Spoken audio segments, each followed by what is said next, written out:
Greetings to you, my fellow leader on the path of personal growth. This discourse is titled How to Master Thought Control for Greater Success in Life. Now, as an introduction, a question arises: why do we need to master our thoughts? Why do we need to control our thoughts? Now, life is a complex process, and life has its own fair share of challenges. There's a song by Buju Banton where he said, "From the minute of birth you enter this world, obstacles come your way to overcome first. Throughout every day they seem to get worse. Oh my God, cast away this curse." Now, when a child is born, that child cries. We either cry because of physical or emotional pain.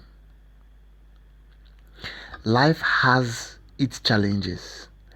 And the most important thing about these life challenges is that life challenges tend to derail us. Life challenges tend to push us away from the path of life, or from the path of our greatness, the path of our destinies. You see somebody who says, "Oh, I want to be an engineer, I want to be a doctor, I want to be a lawyer." 15, 20 years later, the person is telling you, "Contact me to buy your weave on." And when the person sees people who are successful in their career, the person feels left out because he or she has not achieved 1% of becoming the doctor or the lawyer or the engineer. So, life has its fair share of challenges. But the truth about life's challenges is that life's challenges are meant to awaken the best within us. Just like M. Scott Peck said in one of his books, The Road Less Traveled, he said, "Life is difficult. This is a great truth, one of the greatest truths in life. It is a truth because once we truly see that life is difficult, then we transcend it, then we become more than it. Once we truly know that life is difficult, then we accept it, and life no longer becomes difficult, because by that level of thinking, we now know that life is this way, and we now resolve to solve life's problems." So, the way out is to be disciplined in life. Like M. Scott Peck also said, he said, "Life is a series of problems. Do we want to solve them, or do we want to mourn about the problems? Do we want to teach our children how to solve problems, or do we want them to suffer as a result of the problems they have?" Discipline is the set tool with which we can solve life's problems. Now, I want to look at discipline as beyond principles, policies, boundaries, and all that. I want to look at discipline from the point of repetition, the point of doing what you know best how to do repeatedly, or the point of doing something several times for you to gain mastery over it. It's just like a student. If you're a student and you don't read your books, chances are you may not understand your course outline, and chances are you won't pass in your exams, and the chances are you won't be successful in life because you will fail. Now, but if you're a good student and you read your book on daily basis, or as frequent as possible, you have the required knowledge needed for you to be able to write your exams and come out in flying colors and get a good job and marry a good wife or a good husband and have a successful family. So, there's a saying that successful people do daily what failures do occasionally. This illustration of reading and writing exams is a perfect illustration for that. So, If we go back to the word discipline and mastery of our thought, discipline is the tool with which we solve life's problems. Secondly, we also find out that sometimes life's problems comes to us as a result of our failure to do what we're supposed to do. Sometimes we have not yet defined our boundaries very well. And if you don't define your boundaries, people will take advantage of you and use you like a piece of rag. Now, sometimes we fail to learn certain lessons about life, and life repeatedly brings experiences our way that will teach us certain truths about those lessons we need to know. And until we learn those lessons, life will keep repeating bitter experiences in our life. So, the point here is that I want you to look at life's problem from another perspective, from that perspective of I can solve this problem because they are meant to teach me one or two things. Yes, you need to develop this perspective because life is a school with unending lessons, where each and every experience you are exposed to teaches you something and exposes you to a particular truth, a unique truth about life. Now, this experience is in the school of our past. It's a school that you can never graduate from because each time you revisit an experience, you learn something new.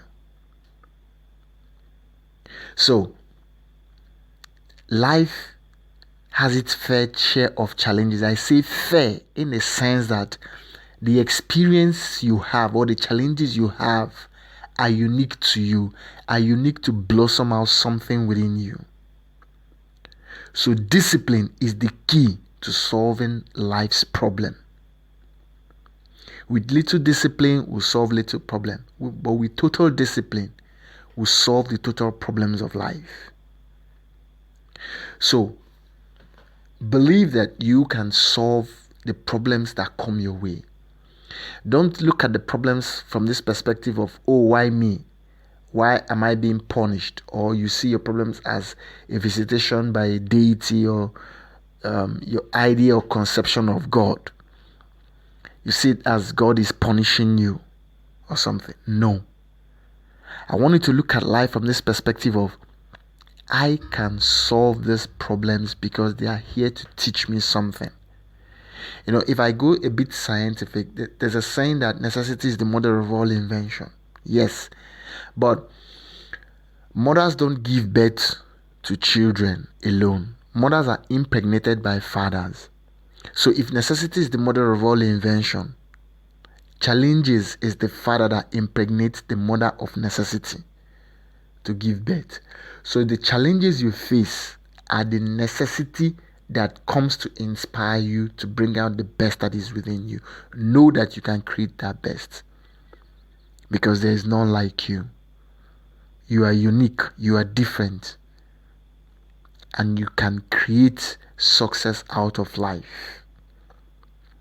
So, with this introduction being said, let's move into the 3 steps needed for thought control or thought mastery. First is that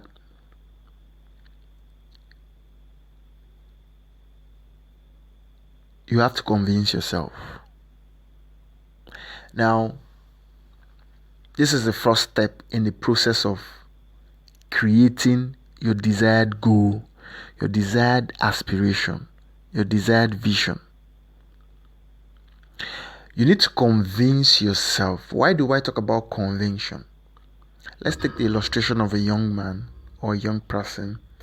You want to become a doctor, a lawyer, or a business executive. You want to own a company where you employ thousands of people. But right now where you are, you don't even have a dime in your bank account. So maybe you go to talk to your friends while you and your friends are gisting or going on your daily life or your associate. You now tell them, oh, I'm going to be a doctor, and suddenly everybody laughs at you and tells you it's a pipe dream or that you should wake up and face reality. Now, as a result of negative talk from your environment or from the people you associate with, you now tend to disbelieve in yourself. You now tend to see yourself that you cannot achieve this thing you have set for yourself. This goal you have set, that you cannot achieve it.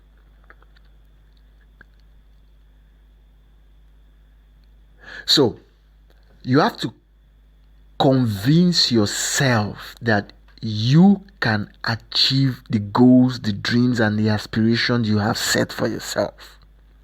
Now, but for you to have the assurance that you are going to manifest this, first there has to be a discovery of self. If you've not discovered yourself, check in my profile. You see one of the videos I talked about how to discover yourself, how to discover your purpose in life. So you need to discover your purpose in life first. Then you build the conviction of who you are. Look beyond the physical. See yourself with the eyes of faith, or with the spiritual eyes of faith. Now, one truth in life is that your environment can never really understand who you are. Your closest associate, your significant other, your husband, your wife, your girlfriend, your boyfriend, your father, your mother, your siblings, your closest associate may never be able to really identify or see you for the greatness that you carry within. Because you're a star. You're a star. Now, if I use a physical illustration, if you come out in the evening and you're looking at the starry night, you look at the night sky, you see thousands of or hundreds of stars out there. Now, but you see these stars like a flickering light. You see them as tiny as pin dots, or the head of the eye of a pin. Now, but you also realize that our star, the sun that sustains us in the solar system, is 1,000,000 times bigger than the earth. And some of these stars you see as a dot at night are millions of times bigger than our sun. So let's assume that you traveled through time into the past, when people did not even know they had brains to think and intestine to digest food. Then you start telling somebody that those little dots you see at night are bigger than their houses or the city they live in. You'll be stoned to death. Because as far as these people are concerned, those little lights they see at night are that's the actual size of the light. In fact, as recent as the time of Socrates, one of the reasons Socrates was killed was because they said he was telling people that the sun is actually a burning stone. So they said this man is introducing new gods. He's talking nonsense.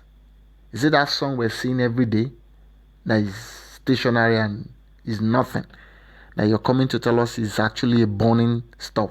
But today, science has discovered or has known that the sun is actually a nuclear thing. It's like millions of nuclear bombs going up at the same time. So your friends, your closest associate may never be able to identify who you are, because even you yourself, you have not seen the greatness that is within you. You can only have a glimpse of your greatness as you begin to walk in the path of your greatness. So look beyond and convince yourself. Develop that thought, develop that belief, develop the idea that you are greater than the present you that you are seeing now. When you build this thought and when you can convince yourself beyond that point where any external person can make you disbelieve in yourself, then we can get to the next stage.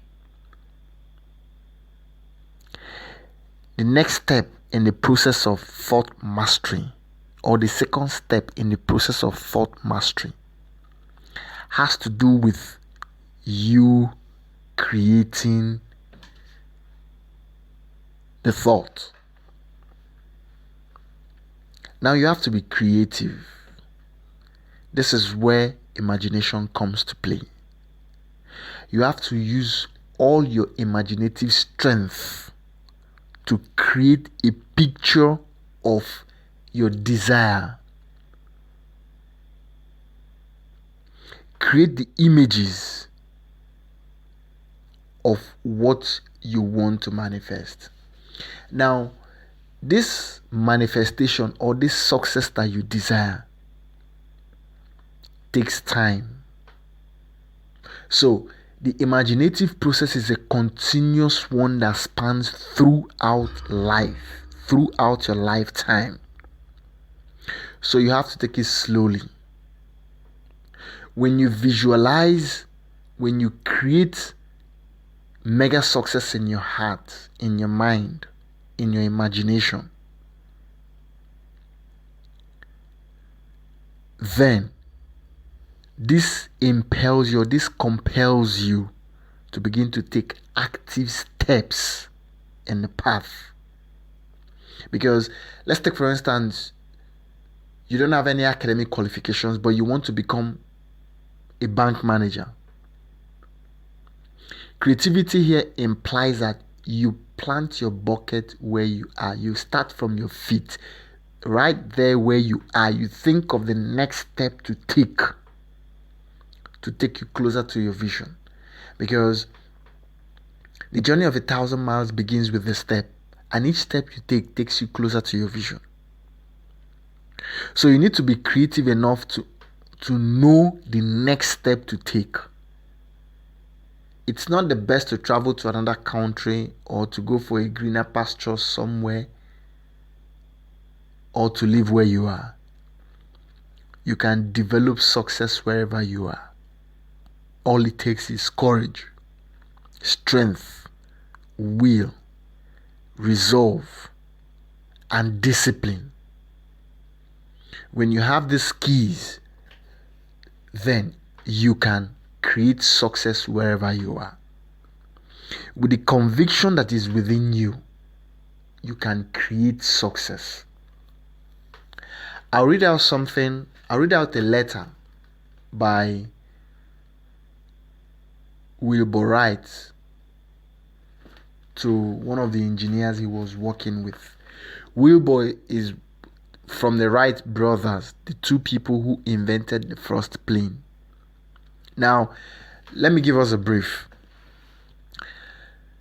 These two guys, Wilbur and Owen Wright, they were bicycle repairers.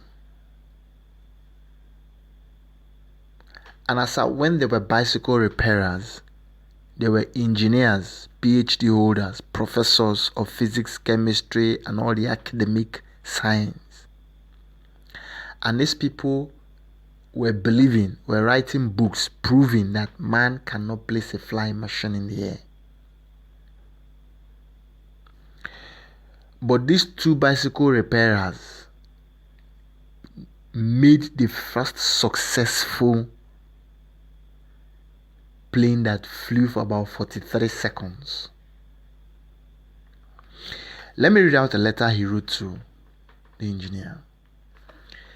He said, "For years I have been afflicted with the belief that flight is possible to man. My disease has increased in severity, and I feel that it will soon cost me an increased amount of money, if not my life. I have been trying to arrange my affairs in such a way that I can devote my entire time for a few months to experiment in this field.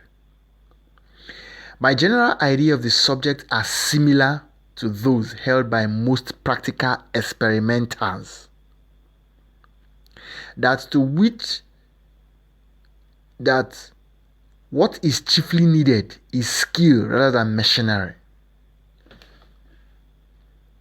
The flight of the buzzard and similar sailors is a convincing demonstration of the value of skill and partial needlessness of motors.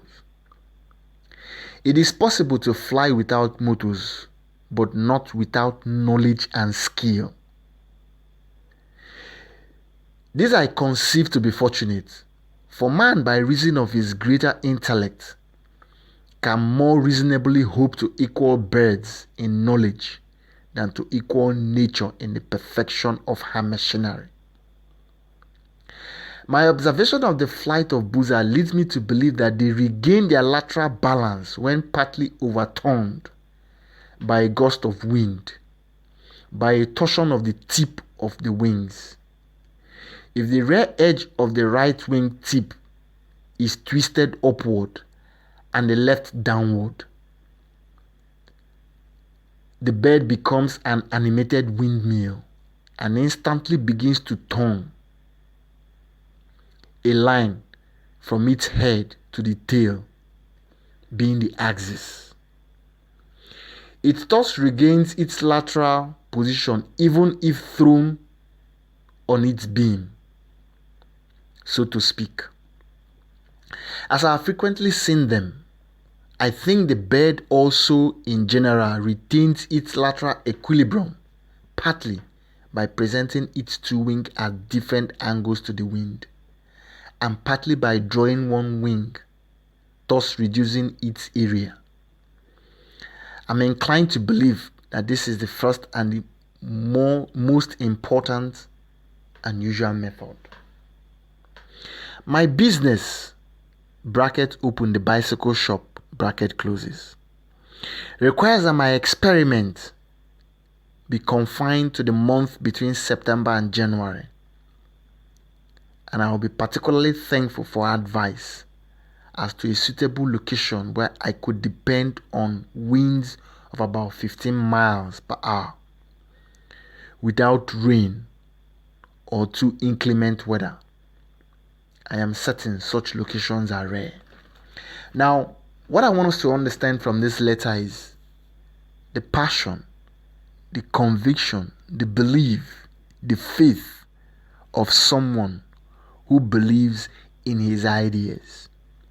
Because when this letter was written, the idea of man placing a flying machine in the air was buzzing all over the world. Different people were experimenting with different things, gliders, parachutes, a lot of things.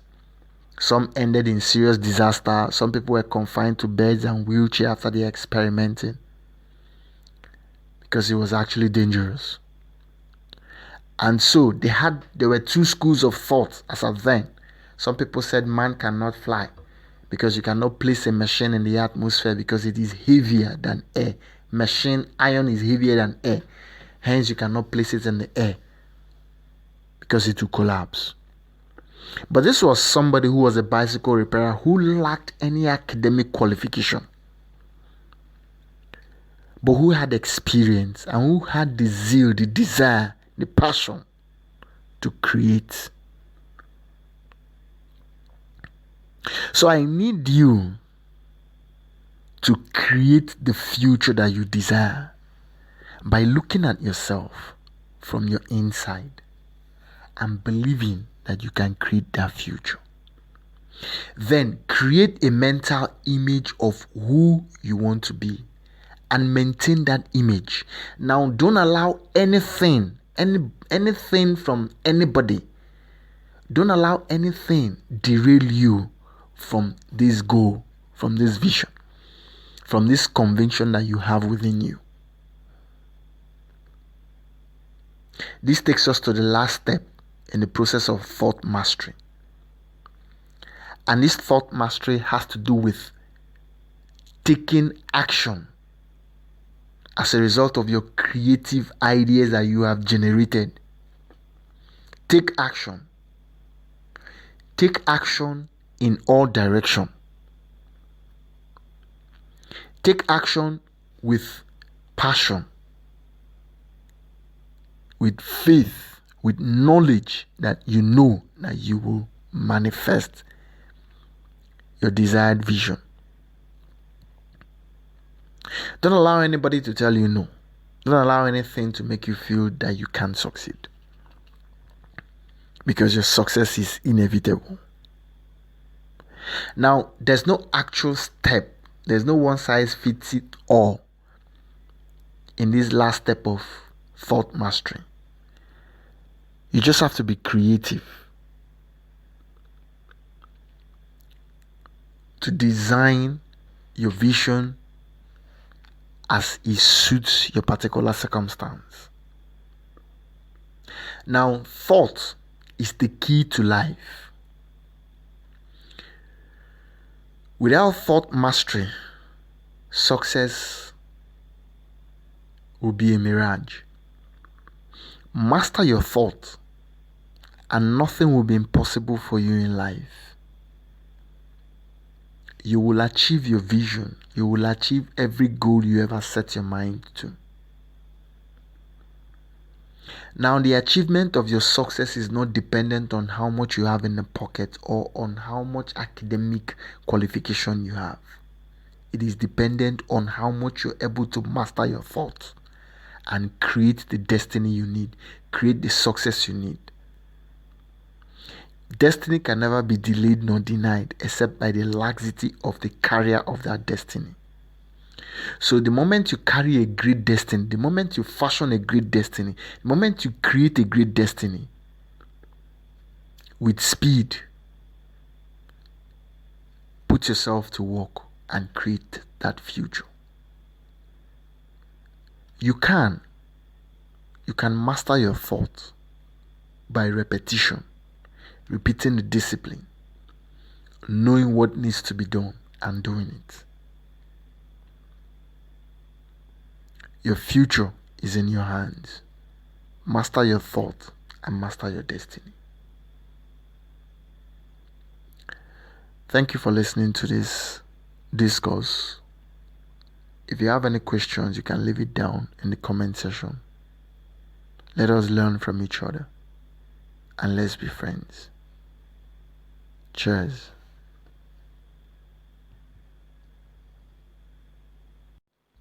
Greetings to you, my fellow leader on the path of personal growth. This discourse is titled How to Master Thought Control for Greater Success in Life. Now, as an introduction, a question arises: why do we need to master our thoughts? Why do we need to control our thoughts? Now, life is a complex process, and life has its own fair share of challenges. There's a song by Buju Banton where he said, "From the minute of birth you enter this world, obstacles come your way to overcome first. Throughout every day they seem to get worse. Oh my God, cast away this cause."